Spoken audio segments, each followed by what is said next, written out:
పూర్వభాద్ర 4వ పదం, ఉత్తరాభాద్ర రేవతి. ఆదాయం 5, వ్యయం 5, రాజపూజ్యం 3, అవమానం 1. గురు గోచార ఫలితం చూస్తే గురుగ్రహం 3 స్థానాల్లో సంచరిస్తుంది.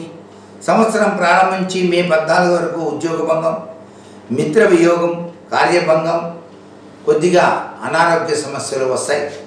మే 14 నుంచి అక్టోబర్ 18 వరకు, తిరిగి డిసెంబర్ 5 నుంచి సంవత్సరం చివరి వరకు సృజన మిత్రత్వం, అధికారుల అనుకూలత, పుత్ర వృద్ధి ఇవన్నీ కలిసి వస్తాయి. కాలాన్ని మంచి పనుల కోసం వినియోగించుకుంటారు.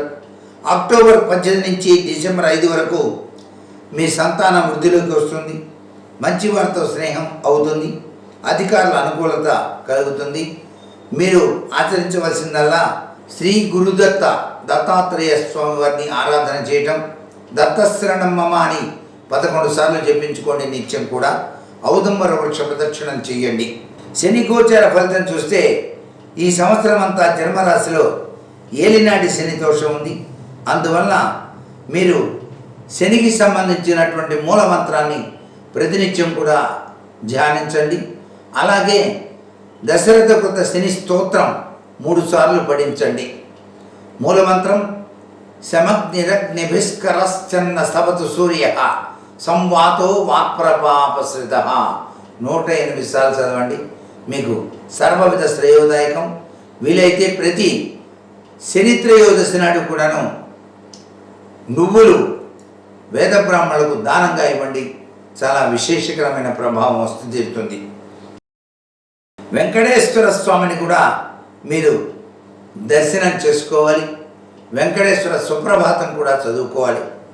రాహుగ్రహ గోచార ఫలితాలు మే 18 వరకు మీరు ఆరోగ్య విషయంలో జాగ్రత్త వహించండి. ఖర్చులు పెరగకుండా చూసుకోండి. దుర్గాదేవి ఆరాధన సర్వవిధ శ్రేయోదాయకం. వీలైతే చండీ హోమం మీరు చేయించుకోవటం మంచిది దేవాలయాల్లో. కేతుగ్రహ గోచార ఫలితం చూస్తే మే 18 వరకు మీకు అనేక రకాలైనటువంటి నష్టాలు ఎదుర్కోవాల్సి వస్తుంది. అటుపైనే సుఖాలు కలుగుతాయి. దీనికి కేతుగ్రహ ధ్యాన శ్లోకం లేక విఘ్నేశ్వర స్వామికి సంబంధించినంత వరకు గణేష్ హోమం నిర్వహించుకోవడం చాలా మంచిది.